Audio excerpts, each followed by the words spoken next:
പെരുന്നാളിന് അവസാനം നമുക്ക് ചിക്കൻ ബിരിയാണി ഉണ്ടാക്കാമെന്ന് വിചാരിച്ചു. എല്ലാവരും പറഞ്ഞു സിംഗിളായിട്ട് നിൽക്കുന്നവർക്കെല്ലാം ബിരിയാണി കൊടുക്കണം. 2-3 പേരേ ഉള്ളൂ കേട്ടോ ഞങ്ങളുടെ യൂണിറ്റിൽ. അപ്പോൾ കൊടുക്കണമെന്ന് ഹസ്ബൻഡ് പറഞ്ഞു. നമ്മുടെ ഷിഫ്റ്റിംഗ് ഒക്കെ ആണ്ട് ആകെ അളിപൊളി തിരക്കായിട്ട് കിടക്കുക, എന്നാലും ബിരിയാണി വെച്ച് കൊടുക്കാമെന്ന് വിചാരിച്ചു. അപ്പോൾ തലേന്ന് ഏറെ വൈകിട്ടാട്ടോ ചിക്കനൊക്കെ വാങ്ങാൻ പോയത്. അപ്പോൾ മാർക്കറ്റിൽ തക്കാളി വിൽക്കുന്നിടത്ത് നല്ല തിരക്ക് കണ്ടു. അപ്പോൾ എന്താ ചോദിച്ചപ്പോൾ കിലോയ്ക്ക് 10 രൂപയുള്ളൂ. അപ്പോൾ എനിക്ക് തക്കാളി തീർന്നിരിക്കാതെ അപ്പോൾ നമ്മൾ 2 കിലോ തക്കാളി വാങ്ങിച്ചിട്ടോ, ഫ്രഷ് ആയിരുന്നു. പിന്നെ സ്വീറ്റ്സ് വാങ്ങിച്ചു.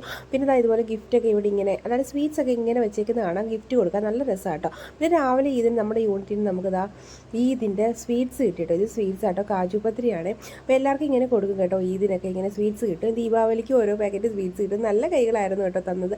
കാരണം അത് കഴിഞ്ഞ് താഴത്തെ രീതി നമുക്ക് ഗിഫ്റ്റൊക്കെ കൊടുത്തത് നമ്മൾ അകത്ത്, അതായത് നമ്മുടെ ക്വാർട്ടർ കിട്ടിയുണ്ട് അകത്ത് പോവുകയായതുകൊണ്ടും ഈദായതുകൊണ്ടും അവിടുന്ന് നമുക്ക് ഗിഫ്റ്റൊക്കെ കിട്ടി. അപ്പോൾ നിങ്ങളുടെ ഈദൊക്കെ എങ്ങനെ ഉണ്ടായിരുന്നു? നിങ്ങൾ നല്ലതുപോലെ ആഘോഷിച്ചോ?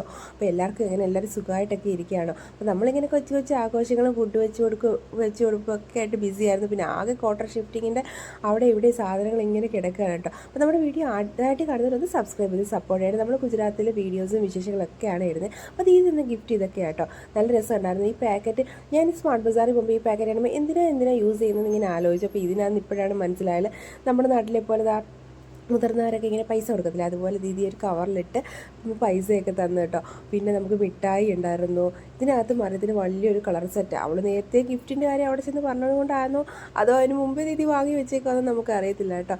ഞാനും വാങ്ങിച്ചു വെച്ചിട്ടുണ്ടായിരുന്നു. അപ്പോൾ വൈകിട്ടാണ് നമ്മൾ ഗിഫ്റ്റ് കൊടുത്തത്. അതാണ്ട് ഇത് കണ്ടില്ല, ഇതിനകത്ത് വലിയൊരു കളർ സെറ്റാണ്. അപ്പം ഞാൻ ഈ കളർ സെറ്റ് നോക്കി വെച്ചിരിക്കുകയായിരുന്നു. മറിയത്തിന് ഇനി വാങ്ങേണ്ട ആവശ്യമില്ല. നല്ല രസമുണ്ടായിരുന്നു കാണാൻ. എല്ലാ ഐറ്റംസും ഇതിൽ തന്നെ ഉണ്ടായിരുന്നു. പെൻസിൽ അത് ഇത് ഇല്ലാത്തൊന്നുമില്ല. ഇതിനകത്ത് ഫോട്ടോ കാണിച്ചിരിക്കുന്നത് എല്ലാ സാധനവും ഒരു ബാഗിനകത്ത് ഉണ്ടായിരുന്നു. അപ്പോൾ ഒതുങ്ങിയിരിക്കും.